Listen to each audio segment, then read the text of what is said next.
అవనికి వెలుగులు పంచే ఆదిత్యుడు అంధకారంలో వదిలేశాడు. కడుపు కోతగా భావించి కన్న తల్లి అనాథగా వదిలేసింది. విద్య నేర్పిన గురువు పరమ కిరాతకంగా శాపగ్రస్తుణ్ణి చేశాడు. దాతృత్వాన్ని ఆసరాగా తీసుకుని దేవేంద్రుడు శక్తిని హరించాడు. ఓరునికి ప్రతీకగా పరిడవిల్లే భూమాత సైతం ఆగ్రహించింది. ఇందరి వల్ల శక్తిహీనుడనై నీకిచ్చిన వాగ్దానాన్ని నిలబెట్టుకోలేకపోయాను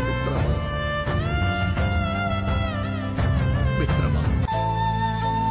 నీ దయముందర జీవితమంతా ఈ జన్మకే కాదు మిత్రుడా, జన్మ జన్మలకే ఈ రాధేయుడు నీ విధేయుడు మిత్రమా.